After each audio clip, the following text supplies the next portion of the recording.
নমস্কার, এনকেটিভি বাংলা ডিজিটালে আপনাদের সঙ্গে রয়েছি আমি কুন্তল।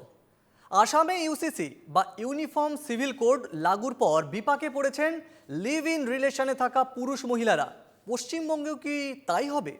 অর্থাৎ বহুগামিতা আর চলবে না, ঘরে থাকবে এক স্ত্রী আর বাইরে আর একজনের সঙ্গে লিভ ইন চলবে না। কিংবা এক বান্ধবী বা বন্ধু রয়েছে, তা সত্ত্বেও অন্য পুরুষ বা মহিলার সঙ্গে আর এক জায়গায় সম্পর্কের ক্ষীর খাওয়া বন্ধ হবে এবার। কলকাতায় এমন অনেক উদাহরণ আছে। প্রাপ্তবয়স্ক ছেলে মেয়ের দেহ উদ্ধার হয়েছে ফ্ল্যাট থেকে, তারা লিভ ইন রিলেশনে থাকতেন, অথচ কেউই জানতেন না। এবার বাংলার বিজেপি সরকার টাইট দিতে বিল আনছে, যাতে বিপাকে পড়তে পারেন লিভ ইন রিলেশনের চেষ্টায় থাকা মহিলা এবং পুরুষরা। বাংলায় অভিন্ন দেওয়ানি বিধি লাগু করতে সোমবার অর্থাৎ 29শে জুন বিধানসভায় বিল আনছে রাজ্যের বিজেপি সরকার। রাজ্যের মুখ্যমন্ত্রী শুভেন্দু অধিকারী ঘোষণা করেছেন যে উত্তরাখণ্ড, আসাম এবং গুজরাটের মতো নির্দিষ্ট পদ্ধতি অনুসরণ করে রাজ্যে ইউসিসি বিল আনা হবে। মে মাসেই আসামে ইউসিসি বিল পাশ হয়েছে। রাষ্ট্রপতির সইয়ের অপেক্ষায় সেই আইন হবে, রাষ্ট্রপতি সই করলেই তা আইন হয়ে যাবে। এবার অভিন্ন দেওয়ানি বিধি কি সেটা আপনাদের সামনে একটু তুলে ধরি। এই অভিন্ন দেওয়ানি বিধি বা ইউসিসি হচ্ছে একের বেশি বিয়ে করলে আইনের বাধায় পড়তে হবে।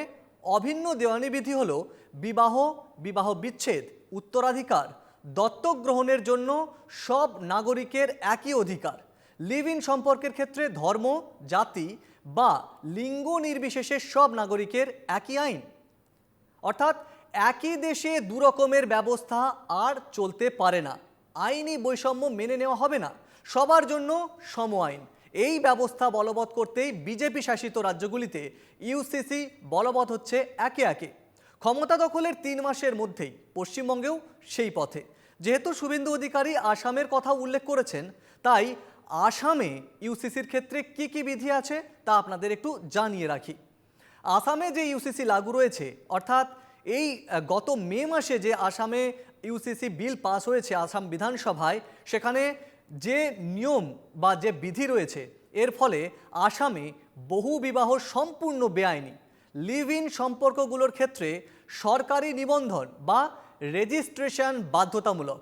লিভ ইন শুরুর 1 মাসের মধ্যে রেজিস্ট্রার করা বাধ্যতামূলক করা হয়েছে। মেয়ের বয়স 21 বছরের নিচে হলে পুলিশ মেয়েটির বাবা বা মাকে খবর দেবে। মা বাবার সম্মতি থাকলেই প্রশাসন কিছু করবে না। আর যদি মেয়ের বয়স 18 বছরের নিচে হয়, লিভ ইন রিলেশনশিপে অনুমতি নেই। বিবাহ এবং বিবাহ বিচ্ছেদের নিয়মের মানদণ্ড এক। স্বামী, স্ত্রী, সন্তান এবং বাবা মার জন্য সমান উত্তরাধিকার। এছাড়া কি কি থাকছে?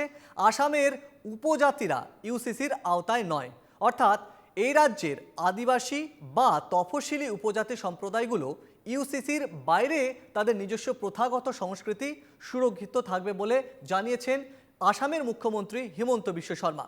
এর পাশাপাশি আসছি গুজরাটে লিভ ইন সম্পর্কে থাকতে হলে কি শর্ত, অর্থাৎ 60 দিনের মধ্যে রেজিস্ট্রেশন বাধ্যতামূলক। এই সম্পর্ক ভাঙার জন্য আইনি প্রক্রিয়ার প্রয়োজন রয়েছে। এবার আসছি লিভ ইন রিলেশনশিপ কি, অর্থাৎ এর কি কোনো সংজ্ঞা রয়েছে? আসলে এটি এমন একটি সম্পর্ক ভারতের মতো দেশে যার কোনো সামাজিক মর্যাদা বা গ্রহণযোগ্যতা নেই, এমনটাই অনেকে বিশ্বাস করেন বা অনেকে বলেও থাকেন, এবং এটা একটা প্রচলিত বিশ্বাস ভারতবর্ষে বলতে পারেন। বিপরীত লিঙ্গের 2 প্রাপ্তবয়স্ক একসঙ্গে থাকার নামই হচ্ছে লিভ ইন রিলেশনশিপ। বিষয়টি পক্ষে বা বিপক্ষে অনেক বিতর্ক রয়েছে, এমনকি আদালতেও গড়িয়েছে বিষয়টি। বিয়ে না করে তরুণ তরুণীদের একসঙ্গে থাকা কতটা যুক্তিসঙ্গত, সেই নিয়ে বহুবার প্রশ্ন উঠেছে। শুধু কসমোপলিটন শহর নয়, আজকাল দেশের ছোট ছোট শহরেও বাড়ছে লিভ ইন রিলেশনশিপের প্রবণতা। বর্তমানে ভারতে বিভিন্ন ধর্মের মানুষের জন্য আলাদা আলাদা পার্সোনাল ল বা ব্যক্তিগত আইন রয়েছে। কি কি সেই আইনগুলো একটু নজর রাখা যাক। যেমন হিন্দুদের জন্য রয়েছে হিন্দু ম্যারেজ অ্যাক্ট, হিন্দু উত্তরাধিকার আইন। মুসলিমদের জন্য রয়েছে মুসলিম পার্সোনাল ল, এবং খ্রিশ্চান ও পার্সিদের জন্য রয়েছে পৃথক ব্যক্তিগত আইন। তাহলে অভিন্ন দেওয়ানি বিধি বা ইউসিসি চালু হলে এই পৃথক ব্যক্তিগত আইনগুলির বদলে সবার জন্য একটি দেওয়ানি বিধি বা একটি দেওয়ানি আইন কার্যকর হবে পশ্চিমবঙ্গ তথা দেশেরও বিভিন্ন প্রান্তে। এবার আসছি সংখ্যালঘুরা কোথায় আশঙ্কা করছেন, অর্থাৎ এই যে ইউসিসি লাগু হবে গোটা দেশ জুড়ে সংখ্যালঘুদের শুরু থেকে একটা আশঙ্কা ছিল, বিভিন্ন রাজ্যে যখন অ্যাপ্লাই করা হয়েছে পশ্চিমবঙ্গের ক্ষেত্রে সংখ্যালঘুদের একাংশ প্রমাদ গুনছেন। কেন? কারণ কিছু সংখ্যালঘু সম্প্রদায়ের আশঙ্কা করা হচ্ছে যে অভিন্ন দেওয়ানি বিধির নামে সংখ্যাগরিষ্ঠ সম্প্রদায়ের আইন বা সংস্কৃতি চাপিয়ে দেওয়া হতে পারে সংখ্যালঘুদের উপর। মুখ্যমন্ত্রী শুভেন্দু অধিকারী জানিয়ে দিয়েছেন বিধানসভায় বিস্তারিত তিনি জানাবেন ইউসিসির বিল নিয়ে। তবে তিনি এটা স্পষ্ট করেছেন যে একজন বিচারপতির নেতৃত্বাধীন কমিটির সিদ্ধান্ত অনুযায়ী বাংলায় ইউসিসি লাগুর প্রক্রিয়ার কাজ শুরু হবে, এমনটাই জানিয়ে রেখেছেন মুখ্যমন্ত্রী শুভেন্দু অধিকারী।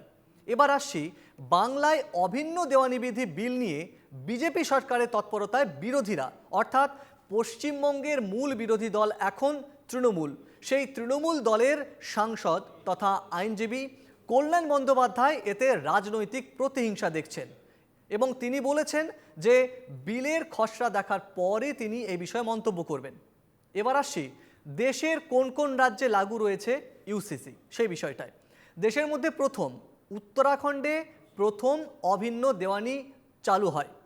27শে জানুয়ারি 2025 সালে অভিন্ন দেওয়ানি বিধি চালু হয় উত্তরাখণ্ডে। সে রাজ্যেও লিভ ইন রিলেশনশিপে রেজিস্ট্রেশন বাধ্যতামূলক। এরপরে গুজরাট 2026 সালে অভিন্ন দেওয়ানি বিধি চালু করে। এবছর মে মাসে আসামে অভিন্ন দেওয়ানি বিধি কার্যকর করতে বিল পাশ হয়েছে। আর গোয়ায় দীর্ঘদিন ধরেই অভিন্ন দেওয়ানি বিধির মতো গোয়া সিভিল কোড চালু রয়েছে। অর্থাৎ এই পরিস্থিতিতে বাংলায় সরকার গঠনের 3 মাসের মধ্যে লাগু হবে অভিন্ন দেওয়ানি বিধি, এমনটাই প্রতিশ্রুতি দিয়েছিল তৎকালীন বাংলার বিরোধী দল বিজেপি। তখন শাসক দল ছিল তৃণমূল কংগ্রেস। নির্বাচনের আগে মুর্শিদাবাদে দলীয় জনসভা থেকে প্রধানমন্ত্রী নরেন্দ্র মোদীও ঘোষণা করেছিলেন যে রাজ্যে সরকার গঠন করলে বিজেপি ইউসিসি চালু করা হবে। বিজেপির সংকল্পপত্রেও বাংলার অভিন্ন দেওয়ানি বিধি চালুর প্রতিশ্রুতি ছিল, যদিও তৎকালীন মুখ্যমন্ত্রী মমতা বন্দ্যোপাধ্যায় বলেছিলেন ক্ষমতায় এলে রাজ্যে ইউসিসি চালু হতে দেবেন না তিনি। পাশাপাশি বাংলায় ইউসিসি বিল নিয়ে আলোচনার মধ্যেই দেশ জুড়েও আলোচনা হচ্ছে। যেমন ছত্তিশগড়ের মুখ্যমন্ত্রী বিষ্ণুদেব সাই তিনি জানিয়েছেন যে সে রাজ্যেও অভিন্ন দেওয়ানি বিধি বা ইউসিসি কার্যকর করা হবে এবং এর জন্য একটা কমিটি গঠন করা হয়েছে। ইতিমধ্যে একটি কমিটি গঠন করা হয়েছে, তারা সমাজের সব স্তরের মানুষের কাছে যাবেন এবং তাদের প্রতিবেদন পেশ করবেন। এরপরই অভিন্ন দেওয়ানি বিধি কার্যকর করা হবে। এর জন্য কোনো সময়সীমা আপাতত নির্ধারণ করা হয়নি ছত্তিশগড়ে।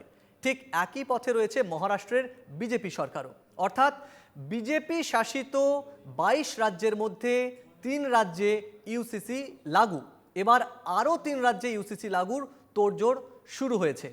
অর্থাৎ এই পরিস্থিতিতে যে 3 রাজ্য ইতিমধ্যেই ইউসিসি লাগু করেছে, এবার পশ্চিমবঙ্গ তাতে নবীনতম রাজ্য হতে চলেছে যেখানে ইউসিসি বা অভিন্ন দেওয়ানি বিধি লাগু হলে বিজেপি সরকারের যে চতুর্থ রাজ্য হতে চলেছে তাতে আসামের মতোই কি লিভ ইন রিলেশনশিপে একাধিক শর্ত দেওয়া হচ্ছে, পাশাপাশি একাধিক বিবাহে যে নিষেধাজ্ঞা চাপছে তা স্পষ্টই হয়ে গেছে।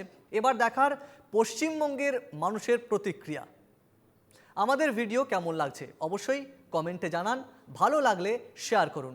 আর কোন কোন ধরনের ভিডিও আপনারা দেখতে চান তা অবশ্যই আমাদের সঙ্গে ভাগ করে নিন এবং চোখ রাখুন এনকে টিভি বাংলার ডিজিটালে, আমাদের ফেসবুক, ইউটিউব এবং ওয়েব পোর্টালে চোখ রাখুন।